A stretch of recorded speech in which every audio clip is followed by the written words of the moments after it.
Bismillahirrahmanirrahim. Assalamualaikum warahmatullahi ta'ala wabarakatuh. Alhamdulillahi nahmaduhu wa nasta'inuhu wa nastaghfiruh wa na'udzu billahi min syururi anfusina wa min sayyiati a'malina. May yahdihillahu fala mudhillalah wa may yudlil fala hadiyalah. Asyhadu an la ilaha illallah wahdahu la syarikalah wa asyhadu anna Muhammadan abduhu wa rasuluh. Allahumma sholli wa sallim ala sayyidina Muhammad ibni Abdillah wa ala alihi wa sahbihi wa man walah. La haula wa la quwwata illa billah. Rabbi shrah li sadri wa yassir li amri wahlul 'uqdatam min lisani yafqahu qawli. Amma ba'du. Para pemirsa yang ada di rumah, para bapak ibu sekalian,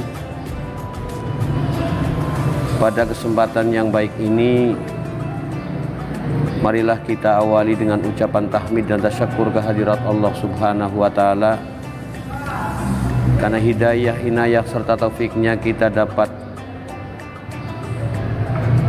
melakukan aktivitas sehari-hari, diberi kesehatan oleh Allah, merupakan nikmat yang paling besar, yaitu nikmat sehat, nikmat iman.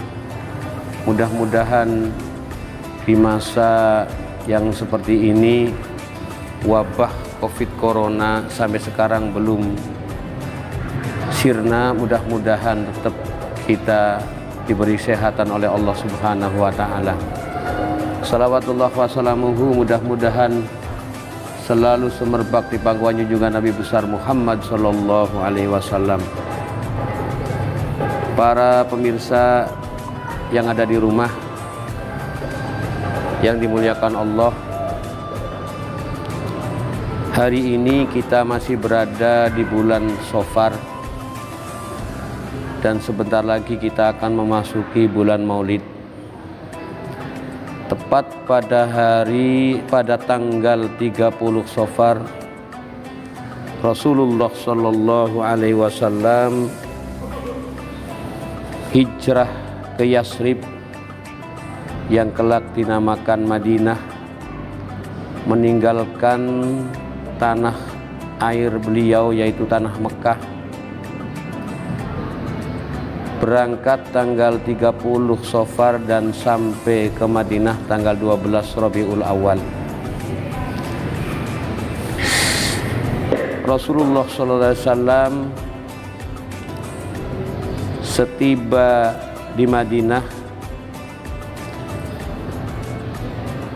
salah satu hadis yang beliau sabdakan di awal-awal berada di Madinah adalah 4 amal berhadiah surga. Beliau mengajarkan kepada para sahabat di Madinah. Beliau bersabda, afsu as-salam wa at'imut ta'am wasilu al-arham wasallu bil-lail wan nasu niyamun tadkhulul jannah bisalam. Artinya, sebarkanlah salam atau kedamaian. Yang kedua, berilah makanan. Dan yang ketiga, sambungkanlah silaturahim. Dan yang keempat, sholatlah di malam hari ketika orang lain sedang tidur. Niscaya kalian akan masuk surga dengan selamat, dengan mendapat rahmat dari Allah Subhanahu wa ta'ala, dengan keselamatan. Perlu diketahui pemirsa yang ada di rumah, pesan pertama Rasulullah ketika sesampainya ke Madinah adalah afsu as-salam, sebarkanlah salam, sebarkanlah kedamaian. Rasulullah menganjurkan umatnya ketika bertemu dengan sesama muslim untuk mengucapkan salam. Bahkan Rasulullah ketika bertemu dengan para sahabatnya selalu Rasulullah mendahului salam. Wa yabda'u man laqiyahu bisalam. Rasulullah selalu mendahulukan salam. Sehingga salah satu ulama, Syekh Abdullah, di dalam bukunya yang berjudul Meladani Nabi dalam Sehari-hari, beliau menjelaskan tentang keutamaan memberikan salam. Syekh Abdullah mengutip sejumlah hadis tentang keutamaan memberikan salam, yaitu diantaranya inna awlan nas billahi man bada'a bis salam. Sesungguhnya manusia yang paling mulia di sisi Allah adalah yang terlebih dahulu mengucapkan salam. Di dalam kita mengucapkan salam ada variasi. Ada yang cukup dengan assalamualaikum. Ada yang mengucap salam dengan assalamualaikum warahmatullah. Ada juga yang mengucap assalamualaikum warahmatullahi wabarakatuh. Dan ini juga dikutip oleh salah satu hadis. Pada suatu hari ada seorang lelaki datang kepada Rasulullah. Kemudian seorang laki tersebut mengucapkan assalamualaikum, dijawab oleh Rasulullah waalaikumsalam. Dan Rasulullah bersabda, kamu mendapat 10 kebaikan. Kemudian atau lalu datang satu orang laki-laki mengucapkan salam assalamualaikum warahmatullah. Rasulullah menjawab waalaikumsalam warahmatullah. Dan Rasulullah bersabda, kamu mendapat kebaikan 20. Kemudian ada orang yang ketiga masuk lagi dan mengucapkan salam assalamualaikum warahmatullahi wabarakatuh. Rasulullah menjawabnya assalamualaikum waalaikumsalam warahmatullahi wabarakatuh. Dan Rasulullah bersabda, kamu mendapat 30 kebaikan. Jadi salam itu bervariasi. Kalau cuma assalamualaikum, kata Rasulullah, mendapat kebaikan 10 kebaikan. Kalau ditambahi wabarakatuh, kalau ditambahi warahmatullah, assalamualaikum warahmatullah, maka mendapat 20 kebaikan. Dan apabila ditambahi wabarakatuh, assalamualaikum warahmatullahi wabarakatuh, maka mendapat 30 kebaikan. Para pemirsa yang dihormati Allah, yang dimuliakan Allah, sehingga ada salah satu sahabat Rasulullah Shallallahu Alaihi Wasallam, karena mengetahui besarnya kebaikan yang terkandung dalam ucapan salam ini, Abdullah bin Umar pergi ke pasar, padahal beliau tidak mempunyai suatu keperluan apapun di sana. Beliau tidak melakukan aktivitas jual beli di sana. Beliau hanya berangkat ke pasar dan kembali pulang dengan maksud untuk mengucapkan salam kepada orang yang ditemuinya. Inilah karena orang memberi salam sunnah hukumnya, tapi pahalanya lebih besar. Orang yang menjawab salam adalah wajib. Kalau yang diberi salam orang banyak adalah wajib kolektif, artinya fardu kifayah. Apabila salah satu sudah menjawab, maka yang lain gugur. Tapi apabila orang yang diberi salam hanya satu orang, maka orang tersebut wajib menjawab dengan salam orang yang memberi salamnya. Para hadirin, para pemirsa yang dihormati Allah, kemudian Rasulullah yang kedua, ketika sesampainya ke Madinah, Rasulullah pesan supaya kita memberikan makanan kepada orang yang membutuhkan. Inilah humanisme Islam, atau inilah kepedulian orang Islam. Jadi orang kalau sudah dicukupi oleh Allah, ketika orang mempunyai harta, maka harta itu adalah harus ada yang dikeluarkan, karena kewajiban kita ketika kita orang kaya, kewajiban untuk mengeluarkan hartanya. Dan kalau kita mau memberikan sesuatu, jangan menunggu kaya, karena memberi sesuatu sekalipun sedikit, yang penting ikhlas, itu yang diterima oleh Allah. Karena kita memberi makan kepada orang lain, maka kita akan dibalas oleh Allah. Bahkan Allah mengatakan surga menunggu orang yang memberi makan kepada orang yang lapar. Sehingga Rasulullah mengatakan al-jannatu mustaqotun li arba'ati nafarin. Surga itu merindukan 4 golongan. Ini bukan orangnya yang rindu, tapi surganya yang merindukan kepada 4 golongan. Di antaranya adalah talil Quran, orang yang membaca Al-Quran. Yang kedua, wamut imil ji'an, orang yang beri makan kepada orang yang lapar. Yang ketiga, wahafidil lisan, orang yang bisa menjaga lisannya dari perkataan-perkataan yang tidak baik. Dan yang keempat, wasoimina fi Ramadan, orang yang puasa di bulan Ramadan. Itu 4 golongan yang dirudikan oleh surga. Kemudian pesan Rasulullah yang ketiga, ketika Rasulullah sesampainya ke Madinah, yaitu Rasulullah disuruh untuk menyambung silaturahim bukan hanya kepada keluarga, tetapi juga silaturahim kepada tetangga, sahabat, dan teman.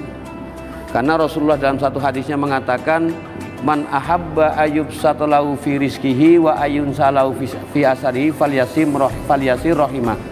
Artinya barang siapa yang ingin dilapangkan rizkinya dan dipanjangkan umurnya, maka hendaknya ia menyambung tali silaturahim. Karena banyak sekali manfaat daripada silaturahim. Di antaranya adalah merekatkan tali persaudaraan. Ini adalah dari silaturahim.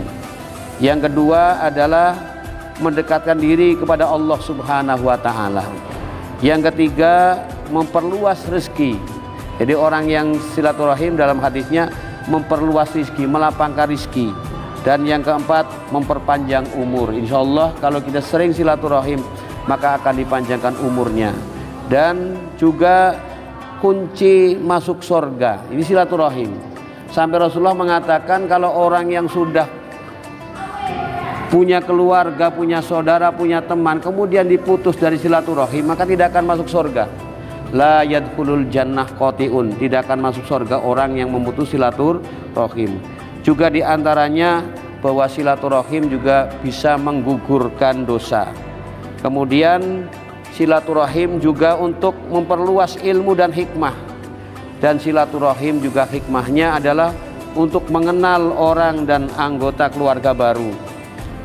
Inilah diantara faedah atau manfaat daripada silaturahim. Dan pesan Rasulullah yang terakhir ketika Rasulullah sampai ke Madinah, yaitu Rasulullah pesan untuk sholat malam. Sholat malam. Jadi pesan yang keempat Rasulullah adalah pesan supaya kita disuruh untuk qiyamul lail. Ini merupakan sholat sunnah yang paling utama. Karena dalam satu hadis mengatakan Rasulullah afdhalus sholat ba'dal faridah qiyamul lail. Sebaik-baiknya sholat setelah sholat fardu adalah sholat malam. Apalagi ketika didahului dengan tidur, sehingga menjadi sholat tahajud yang keutamanya Allah firmankan dalam Al-Quran, wa minal laili fatahajjat bihi nafilatan lak asa ayyab asaka rabbuka maqaman mahmuda, yang artinya dan pada sebagian malam bertahajudlah kamu sebagai suatu ibadah tambahan bagimu, mudah-mudahan Tuhanmu mengangkat kamu ke tempat yang terpuji. Ma'asyiral muslimin, pemirsa yang berbahagia, juga sholat tahajud ini banyak sekali manfaatnya. Di antara keutamaan sholat tahajud yang luar biasa adalah satu, mengangkat derajat manusia. Ini orang yang sering sholat tahajud, diangkat derajatnya. Yang kedua, menghapus dosa. Dan yang keempat, membuka pintu surga. Dan doa-doanya akan dikabulkan oleh Allah ketika kita sholat tahajud. Kemudian manfaat keutamaan sholat tahajud juga menjaga kesehatan rohani, meraih kemuliaan dan terbebas dari gangguan jin dan setan. Ini orang yang biasa sholat tahajud. Kemudian mendekatkan diri kepada Allah, pikiran menjadi tenang. Dan sholat tahajud ciri-ciri orang yang bertakwa kepada Allah Subhanahu wa ta'ala. Para pemirsa yang dimuliakan Allah, itulah 4 hal apabila kita bisa melakukannya maka surga jaminannya. Artinya tidak hanya kita melakukan 4 hal itu, artinya kita tetap melakukan sholat ibadah yang lain ditambah dengan 4 hal itu. Karena kadang-kadang kita masuk surga itu ada suatu hal yang diprioritaskan. Imam Ghazali adalah orang yang tasawuf, orang yang pengarang kitab, ahli ibadah. Tapi dalam keterangan Imam Ghazali masuk surga itu karena menolong lalat yang masuk dalam tinta, sehingga ditolong oleh Imam Ghazali, sehingga lalat itu tidak akan mati karena ditolongnya. Ini salah satu bahwa Allah memprioriskan orang masuk surga dari sesuatu hal yang bisa dilakukannya. Ada juga keterangan bahwa ada seorang perempuan memberi minum anjing yang anjing itu sedang kehausan, dia masuk surga karena memberi minum anjing. Ada seorang perempuan masuk neraka karena mengikat kucing, kucing diikat gak dikasih makan. Ya, untuk itu di samping kita mengerjakan ibadah-ibadah yang lain, ibadah sholat, ibadah puasa, ibadah haji dan ibadah yang lain, kita juga mengerjakan hal-hal yang lain. Di antaranya kita memasyarakatkan salam, kemudian memasyhurkan dan memasyarakatkan silaturahim kepada orang lain, kemudian kita memberi makan kepada orang yang lapar, orang yang membutuhkan, dan kita kalau bisa sering melakukan ibadah sholat malam. Ma'asyiral muslimin, pemirsa yang dimuliakan Allah, semoga kita semua dimudahkan oleh Allah Subhanahu wa taala untuk mengamalkan 4 amal itu, dan Allah memasukkan kita ke dalam surganya, amin Allahumma amin. Para pemirsa yang dimuliakan Allah, itulah yang bisa sampaikan pada kesempatan ini. Mudah-mudahan ada manfaat dan ada gunanya. Dari saya kurang lebihnya mohon maaf. Ihdinas siratal mustaqim, wallahul waliyul hadi ila sabili rasadi. Wassalamualaikum warahmatullahi wabarakatuh.